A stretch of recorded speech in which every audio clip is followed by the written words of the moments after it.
pernah mau ditembak. Serius loh? Diancam mau ditembak ketika saya ngeliput liputan malam ada kecelakaan.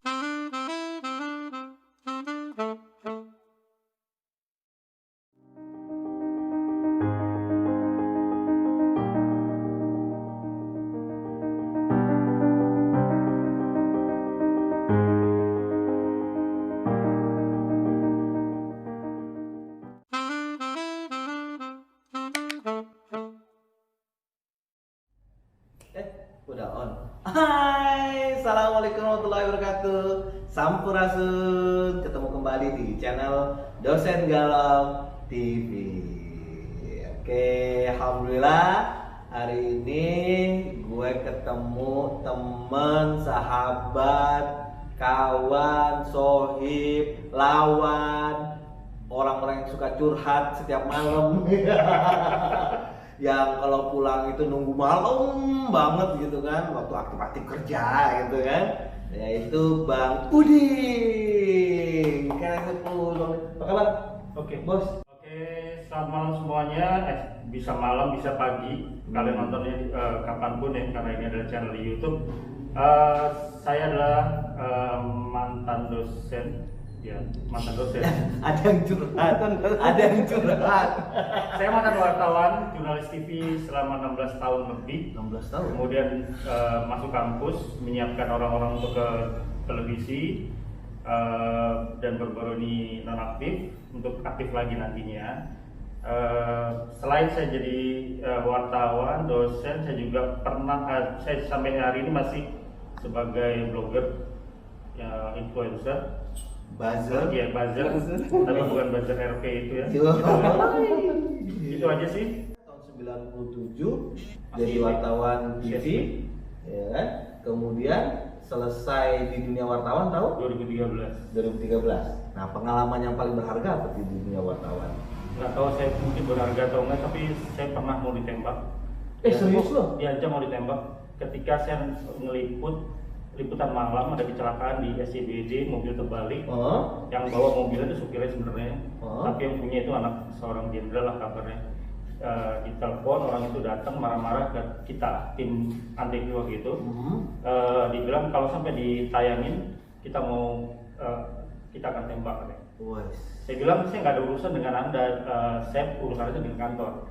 Saya lapor ke manajer saya bilang ini ada liputan gini, saya diancam begini, mau dinaikin apa enggak, tapi saya minta ini dinaikin karena gambarnya bagus. Kita dapat gambar mobil baru terbalik dan rodanya itu masih masih berputar. Wah, luar biasa. Gambarnya bagus tuh, momen itu nggak bisa diulang banget. Dan kita akhirnya naikin. Dan benar siang-siang orang itu datang marah-marah ke redaksi kantor karena dia merasa kenal dengan dirut kitab yang kebetulan waktu itu Pak Agung Laksono. Dia marah karena katanya sih mempermalukan dia, tapi manajer saya bilang bahwa nggak ada urusan, itu adalah peristiwa di area publik dan itu tayang. Buat saya itu memorable banget. Lu nggak takut? Atau memang udah tahu gitu sebenarnya resiko wartawan tuh harus seperti ini kan? Ya, resiko wartawan salah satunya itu pasti nggak akan sering kali dibuat tidak nyaman oleh sumber berita, itu biasa. Selain itu saya juga pernah dimaki-maki oleh mantan Menteri Penerangan zaman Orde Baru. Gara-gara saya nanya waktu itu kasus DR di majalah DR pernah bikin yang kartu yang bergambar presiden waktu itu, dan saya tanya ke Menteri Penerangan. Sebenarnya pertanyaan orang bodoh lah, pertanyaan orang awam. Pak, apa reaksi RI1 melihat covernya DR? Dia marah. Anda ini nggak mikir ya? Ya kalau bapak kamu dibegitukan, pasti dia marah dong. Kamu dari mana? Dari Antif ya? Aku dia teriak-teriak mau manggil Agung Laksono. Saya melipir kabur. Tapi itu netizen yang baik hatinya ya, bahwa setiap pekerjaan pasti punya risiko. Dan sebuah risiko itu mendewasakan kita. Kita bisa tahu nih, baik secara psikologis maupun secara fisik kita bisa tahu nih, ini risikonya seperti ini. Gue jadi wartawan risikonya seperti ini. Dan yang paling penting hikmahnya adalah kita harus siapin mental. Kalau mental Bang Udin ini mental ayam sayur gitu kan, baru mau tembak lo, udahlah nggak usah takut seperti itu kan. Jadi sangat luar biasa ya di pengalaman dalam dunia jurnalis seperti itu. Kemudian mengapa, ini pertanyaan lebih pribadi nih, Ini harus khusus nih, suaranya harus beda. Kenapa berhenti jadi dunia wartawan? Nah, kenapa saya berhenti dari dunia jurnalistik, khusus jurnalistik TV? Karena waktu itu saya punya pikiran, saya sudah cukup bekal di TV sekian belas tahun. Saya pengen nyiapin orang-orang yang masuk ke TV. Pikiran saya kayak gitu waktu itu. Karena saya ngelihat mereka masuk ke TV itu nggak siap sama sekali. Karena kita cuma nerima orang, dan kita harus train dari awal banget, kosong banget. Itu menyusahkan industri sebenarnya kayak gitu. Nah, saya waktu itu berpikir kalau saya masuk kampus, saya benahin itu, saya siapkan anak-anak, mungkin akan jauh lebih bagus. Ya, TV akan dapat talent-talent yang jauh lebih siap bekerja gitu. So, karena gue gini, Bang Udin ya, di tahun-tahun 90 kan memang jarang dan hampir tidak ada kan jurusan broadcast kan, yang memang menyiapkan mahasiswa ketika lulus sudah ready di perusahaan itu gitu kan. Jadi mereka yang masuk juga kan kadang-kadang hanya ini dunia pekerjaan, gue masuk aja deh, gue ngelamar gitu kan, learning by doing gitu kan. Jadi saya juga waktu itu kan nggak ada basic jurnalistik TV sama sekali nggak ada, karena di Unpad waktu itu belum ada lab TV, baru ada lab radio. Itu pun sangat minim kesempatan kita untuk belajar alat segala macam. Nah, saya belajar jurnalistik TV itu benar-benar pas saat kerja. Tapi untungnya saya punya basic sebagai wartawan tulis. Jadi masuk ke skill wartawannya nggak terlalu susah. Hanya bedanya kita harus belajar lagi soal gambar, soal angle, kayak gitu-gitu, jadi digabungkan. Ya, luar biasa. Nah, cita-cita ini akhirnya didukung dengan kuliah S2. Iya. Pasti kan, karena kalau udah mau jadi dosen, syarat minimal adalah S2. Ngambil S2 di mana? Di UI waktu itu. Jurusan? Manajemen komunikasi. Manajemen komunikasi. Jadi gini ceritanya, saya itu sebenarnya tidak terlalu kepikiran untuk jadi dosen sebenarnya. Cuma saya dari tahun 2007 udah mulai diajak ngajar di sebuah perguruan tinggi swasta, diminta untuk ngajar sebagai seorang praktisi. Waktu itu background baru S1, dosen tamu lah ya kayak gitulah, karena punya background di TV, diajak ke kampus. Terus pasangan hidup saya bilang, kayaknya sayang nih kalau cuma S1, ayah nggak akan jadi dosen, tapi mentok ya, stadiumnya tuh hanya di situ saja levelnya kan. Coba sekolah lagi deh, sekolah lagi, ya siapa tahu nanti, ya kita nggak pernah tahu jalan hidup kita kayak seperti apa. Nah, akhirnya saya sekolah lagi, sebenarnya nothing tulus, iseng aja lah masukin ke UI. Kenapa UI? Karena dekat dengan kantor. Pikiran saya dari kantor saya bisa langsung ke UI, atau dari UI habis kuliah saya bisa kerja lagi di kantor saya yang dulu gitu. Ternyata memang akhirnya dapat di situ. Saya kuliah dari setengah 7 habis maghrib sampai jam 9 malam. Setelah itu kerja sampai pagi. Luar biasa. Habis itu selalu di rumah teler. Motoran kan? Naik motor kan? Motor kan? Gua ngeliat banget tuh fotonya tuh ada di Facebook kayak motoran. Tapi betul Bang Udin, karena saya dulu nggak ada cita-cita jadi dosen. Sumpah. Saya dulu cita-citanya kalau nggak jadi cover boy, anggota boy band Korea gitu kan, makanya Bollywood. Ya namanya juga cita-cita kan, sah-sah saja atuh. Setiap orang mah punya cita-cita, cuma nggak kesampaian. Akhirnya ya sudahlah, saya jadi dosen. Luar biasa.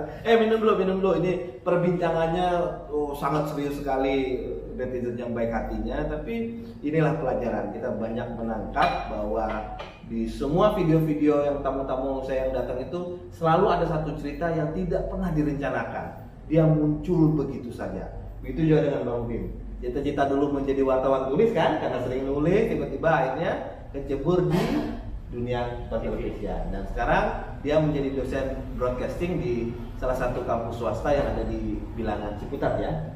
Ciputat. Dulu kan di bypass, sekarang mau pindah nih. Ada rahasia sebenarnya ya kan? Jalan tol. Nah, gue mau cerita nih sebenarnya. Ini ada dunia wartawan, dunia dosen, tapi ada satu dunia yang mempertemukan kita secara virtual, yaitu dunia perblogeran. Bang Udin ini sebenarnya adalah seorang blogger juga, ya, menulis di blog, kemudian tadi sudah dikatakan dia juga buzzer, influencer, tapi yang syariah, tidak yang konvensional gitu kan, yang baik saja gitu kan. Dan dia suka ngeblog dan kita sudah kenalan dan sudah saling tahu tuh tahun berapa ya? Eranya apa ya? Jadi gini, saya mulai ngeblog, mulai bener-bener serius ngeblog tuh 2003. 2003. Kemudian masuk ke komunitas, waktu itu masih ada Multiply Okay. Indonesia. Dari situ saya berteman ke semua kalangan. Akhirnya saya nggak milih siapa dia, tapi saya lihat kalau dia produktif nulis, saya akan ikutin tulisan-tulisannya dia. Dan saya berteman dengan dia, termasuk dengan Kang Arul. Tapi saya nggak kepikiran seganteng ini gitu ya. Lo jujur aja gitu kan, jujur jadi aja. pada waktu itu saya lihat karena dia punya sekolah menulis ya, Iya, sekolah menulis menulis yuk. Saya menulisyuk.com ya, menulisyuk.com. Saya pikir keren juga punya sekolah kayak gini, bisa ngajarin orang nulis segala macam lah gitu.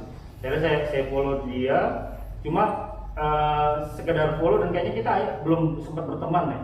Belum berteman, baru setelah Multiply-nya udah mau bubar, baru dia sadar, lo kayaknya dulu lo pernah add gue, iya, pernah, tapi dia nggak approve. Oh maaf ya, dulu ya fans itu ya biarin aja kan. Apalagi sekelas Bang Mudin itu, enggak. Dulu emang saya memang lagi suka-sukanya ngeblog, Multiply. Agak sedikit sedikit terkenal saya dulu gitu kan, karena suka nulis ya gitu. Tapi itulah akhirnya saya dipertemukan dengan Bang Mudin dan ketemunya malah justru tahun 2013 ya? Iya, 2013. Jadi ada salah satu komunitas ya, blogger. Komunitas blogger lah yang awal-awal banget waktu itu. Yang mempertemukan. Ada satu event di situ saya dikenalin, saya langsung ingat kayaknya orang ini nggak asing gitu ya. Asing ya. Wajahnya tuh pesona, wajahnya tuh luar biasa gitu ya. Saya pikir lu sahabat gue nih, Bim. Lu ngaku apa di depan netizen nih? Ini subscriber gue yang ratusan itu biar tahu gitu loh. Jadi dulu terkenalkan dia sebagai penulis sering buat biografi orang dan kebetulan lagi ada masalah dengan mantan asistennya lah gitu. Itu yang gue tahu. Saya kesini kita sering ketemu ngurusin komunitas bareng dan akhirnya kita bikin komunitas juga. Komunitas makan sate bareng. Terus juga mana-mana ya kita traveling apa segala macam sampai saya pernah dapat SP gara-gara traveling bareng dia juga. Jangan diomongin.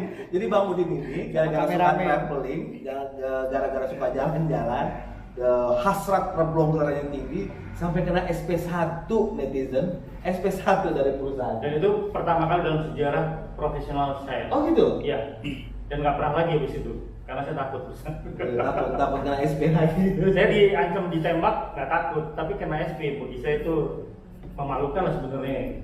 Tapi ya saya harus tunggu itu. Waktu itu kalau saya nggak ke Kalimantan, saya mungkin nggak akan bisa menjelajah sekian provinsi pada saat itu. Oh iya, waktu itu kan trip kita itu 1000 km lebih kan? 1700 km gitu kan dari Balikpapan, Samarinda, kemudian Bontang, Tarakan, Berawan, kemudian pulangnya melalui Kalimantan Utara kan? Pulangnya jalan udara. Iya, jalan udara Kalimantan Utara ya. Itu pengalaman yang luar biasa, saking luar biasanya dapat SP1 ya. Luar biasa. Oke, sekarang nih udah S1, kemudian ada S2, saya mau cerita yang lebih pribadi. Nah, di Dosen Galau ini, semua tamu saya tidak pernah di briefing, tidak pernah ada skenario, pokoknya muncul aja pertanyaan. Cerita dong soal pasangan hidup. Apa yang mau diceritakan? Katanya sempat ini beradu rebutan gitu loh dengan orang rumah. Ya menelikung atau apa? Enggak, sebenarnya bukan menelikung sih. Pasangan hidup saya yang sekarang ini adalah pacar. Emang ada pasangan hidup saya dulu? Enggak, maksudnya dia adalah orang pertama yang insya Allah yang terakhir lah. Amin. Jadi saya ya naksir orang pernah lah, tapi nggak pernah kejadian. Tapi begitu sama dia, kita langsung bilang jangan lama-lama, kita harus jadi ini nih, kalau enggak selesai gitu. Boys. Kita sempat kenalan 3 tahun, setelah itu langsung nikah. Dia pada saat saya dekatin sudah statusnya free. Oh sudah free. Tapi kebetulan free transfer ya?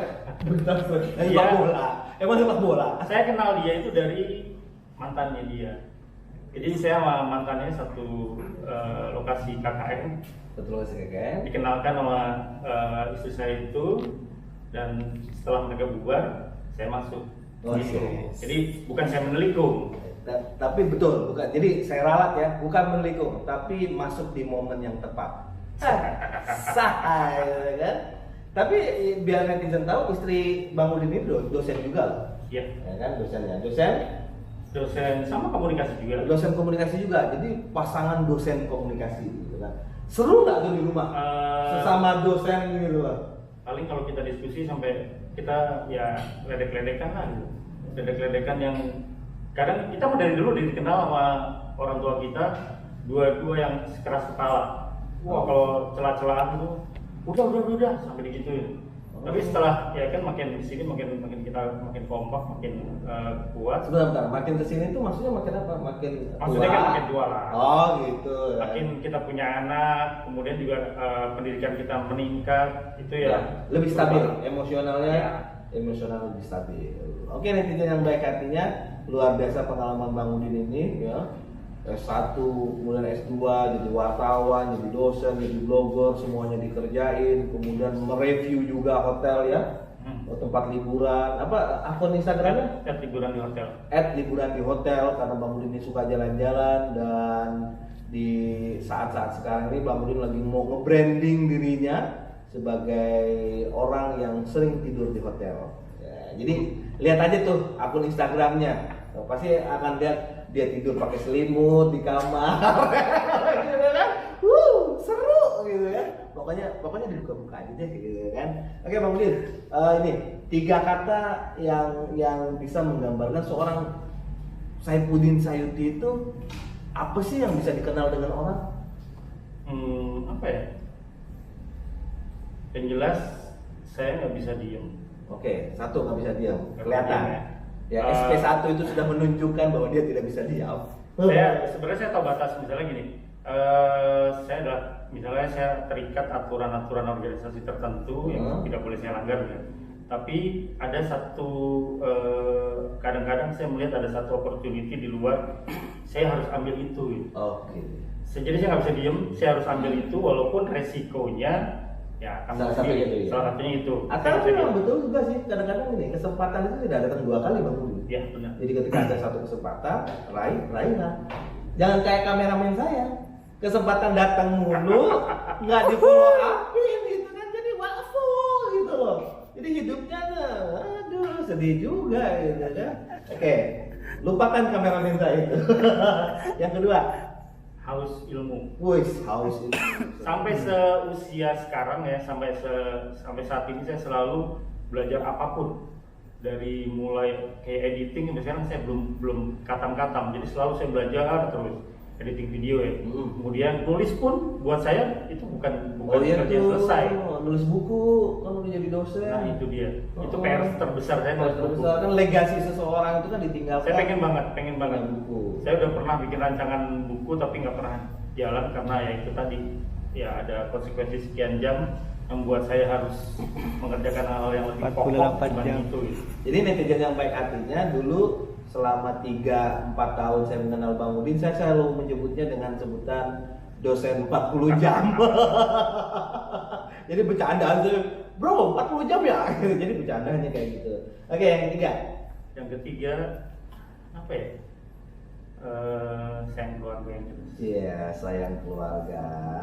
Itu sih nggak usah dijelasin lagi, sudah paham lah. Tapi luar biasa. Anak pertama sudah bekerja kan ya? Iya, dia lulusan Poltek dan sekarang Poltek di UI.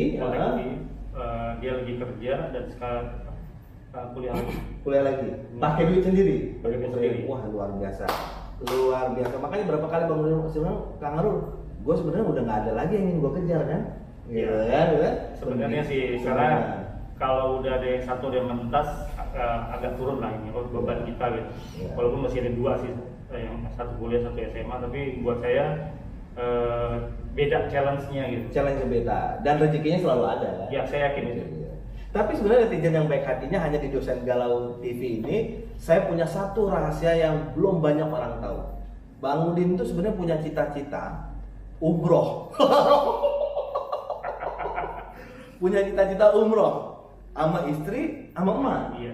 Bertiga, istri, emak. Udah setor, tapi nggak bisa berangkat. Itu kenapa Bang Udin? Biar netizen tahu nih sebenarnya. Ini cerita yang ketika Bang Udin nyampaikan ke saya tuh sedih banget, saya jadi merasa aduh kok tega ya ada orang seperti itu gitu kan. Ya, saya adalah korban penipuan first travel. Saya harus sebut itu karena buat saya itu adalah bagian dari sejarah hidup saya yang cukup kelam lah. Karena saya nabung sama istri pengen berangkat bareng-bareng. Itu nabung nyisihin gaji. Ya iyalah. Ya iyalah kok. Anak kuliah, anak sekolah segala macam, tapi kita bisa nabung sekian juta untuk berangkat, walaupun itu bukan sesuatu yang besar banget lah gitu. Akhirnya kita nggak berangkat, terus nggak bisa diurus juga, Nggak balik akhirnya. nggak balik duit sama sekali itu. Terus saya sempat masuk rumah sakit, ibu saya dari sehat sampai sekarang sakit. Itu dua kondisi yang luar biasa buat saya. Makanya sampai sekarang mimpi saya adalah yang paling terdekat adalah pengen umroh lagi. Tahun lalu saya bisa mewujudkan umroh, tapi saya memberangkatkan orang. Bukan orang. Jadi ada challenge ya? Ada challenge di Instagram. Waktu itu saya masuk dalam 25 besar. Ya, karena untuk gara-gara tulisan itu ya, ceritakan sosok orang yang tidak mampu, yang pengen punya mimpi umroh. Dan saya bisa mewujudkan itu, dan buat saya itu udah satu pencapaian tersendiri. Saya belum berangkat, tapi saya bisa lihat orang berangkat udah dari hasil tulisan sendiri, dari hasil tulisan di media sosial. Nah, itu luar biasa. Itu bisa jadi itu hikmahnya. Bisa jadi hikmahnya. Kadang-kadang hidup ini kan tergantung takdir juga. Mau berusaha sekeras apapun, ternyata takdirnya tidak di situ. Tapi tetap kan. Belum artinya belum. Someday kita berdoa semoga Bang Udin keluarga bisa umroh, gitu kan? Habis umroh, kumpul duit lagi ke Prancis, ke Paris kan, Itali, gitu kan? Haji yang jelas. Oh haji, naik haji. Jadi gue sebenarnya ini Kang, dari gue masih di Antv dulu jadi reporter, gue selalu bilang ke Korlip, liputan haji ya? Enggak, Kang Dede, Okay. Kang Dede, gue nggak selalu berangkatin ke Amerika, ke Eropa, kemanapun, asal gue haji. Oh ya. Liputan haji. Liputan haji, betul. Oke Din, tapi di sini lo asal lo tahu aja, nih apa? Antriannya segini banyak. Jadi lo kebayangkan tahun berapa lo akan ada di liputan umroh, kalau liputan haji lah. Ya gue tahu diri lah akhirnya gitu, karena seniornya masih banyak yang numpuk lah gitu. Nah, sampai gue keluar dari Antv nggak kejadian, di perusahaan berikutnya juga nggak kejadian. Ya udahlah, mungkin emang jalannya harus bayar sendiri. Saya udah melunasin haji, udah tinggal nunggu pemberangkatan. Oh itu alhamdulillah ya Allah. Harusnya tahu jadwalnya sih 2028. Ketika umur gua 6 sekian lah gitu. 2028, tapi karena kasus Covid ini nggak tahu nih akan ketunda lagi berapa lama. Tapi siapa tahu kan, ada keajaiban. Yang penting sudah ada niat, sudah ada tabungan. Oke netizen, luar biasa ya seorang Bang Udin Sayuti, perjalanannya yang sangat luar biasa soal niat baiknya mengumrohkan orang tua dan pasangan hidupnya yang terkasih dan tercinta. Ternyata takdirnya belum, dan suatu saat dia akan naik haji. Selesai masalah keluarga, selesai masalah pendidikan, saya mau nanya dunia perbloggeran. Nah, buat Bang Udin, gimana sih sebenarnya dunia perbloggeran saat ini gitu kan? Ketika saya masuk 2003 sama 2020 itu kondisinya sangat berbeda jauh. Dulu 2003 orang ngeblog itu karena suka nulis, betul. Suka berbagi, lebih pure ya. Kita cerita apa yang ada di lingkungan kita sekitar kita lah. Jadi misalnya kita cerita tentang anak kita cerita tentang teman, pertemuan dengan sesama blogger, ceritanya sekitar kayak gitu ya. Tapi itu menarik. Bahkan komunitas Multiply Indonesia adalah komunitas terbesar di dunia dari Multiply ya. Jadi terbesar di dunia itu ada di Indonesia. Bahkan Multiply dulu kantor pusatnya di Amerika, pindah ke Indonesia, ke Jakarta. Sampai seperti itu karena memang pengen mendekati komunitasnya.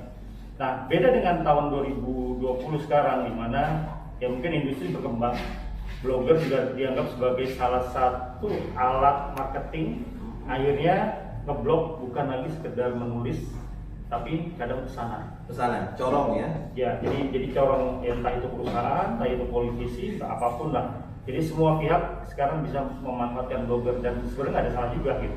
Nggak ada salah, tinggal bagaimana kita mau nulis apa sih sebenarnya gitu. Kita mau bikin apa dari tulisan kita, jangan gunakan itu sebagai alat nyampah yang jelas.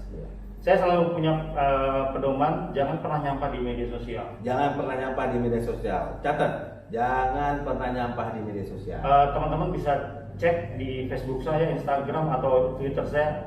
Kalau ada sekali aja saya menghardik orang atau mencaci maki orang, saya nggak pernah. Ya karena saya selalu punya pegangan bahwa media sosial ya dibuat untuk senang-senang, untuk berjejaring, bukan untuk mendiskreditkan orang atau mencaci maki. Sangat betul. Nama blognya apa kamu? Saifuddin.com. Saifuddin.com. Itu isinya tentang apa aja sih? Nah, soal blog ini menarik kan. Jadi 2003 saya masuk dengan tidak punya konsep sama sekali. Saya nulis apapun lah. Saya lihat teman-teman nulis tentang parenting, saya ikut. Saya lihat orang nulis tentang sosial, saya ikut. Sampai saya akhirnya menemukan passion saya soal sosial politik lah. Pernah satu kali saya nulis di dua media berbeda, satu di Multiplay, satu di Kompasiana. Awal-awal Kompasiana itu saya diancam. Di Multiplay tulisan saya dibaca oleh pendukungnya Amrozi.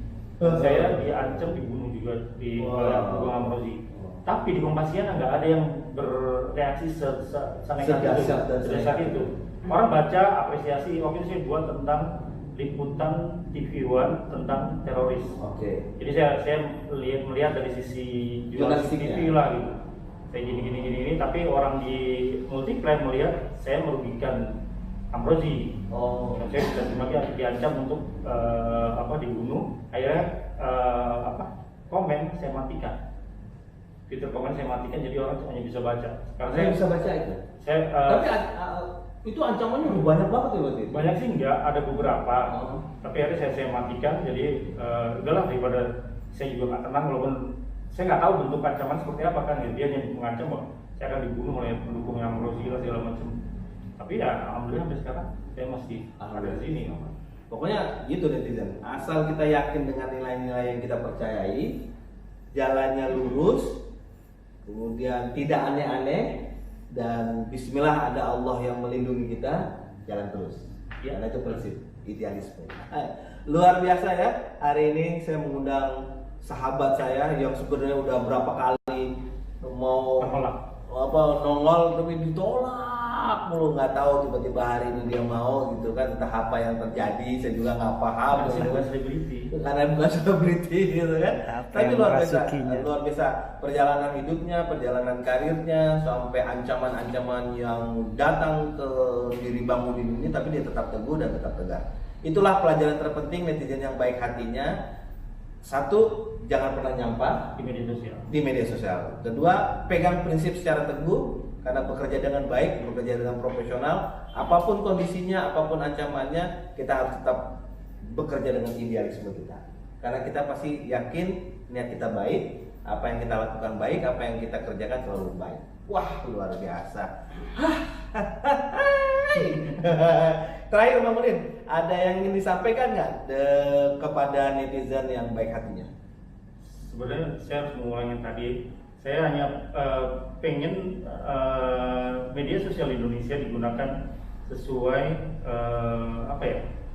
kembalikan media sosial ke arah yang seharusnya lah. Jangan jadikan media sosial untuk alat ujaran kebencian, kemudian digunakan sebagai alat mencederai orang segala macam lah gitu. Menurut saya harus kembalikan ke masa-masa di awal media sosial yang seru, hiburan-hiburan. Baca Twitter deh, pasti kalau kita baca Twitter sekarang kondisinya itu orang akan stres, isinya itu penuh sumpah serapal segala macam. Tapi 2008-2009 dulu baca Twitter tuh menyenangkan banget. Oke. Bang Udin nggak mau bikin ini challenge joget mamah muda di TikTok atau apa itu? Kepikiran sih. Buat tunggu deh, buat tunggu.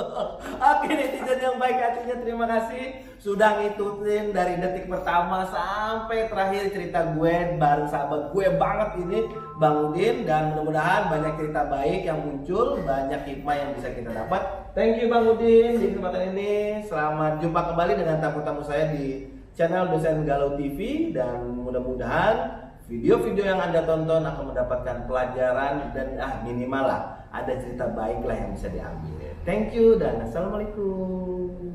Salam.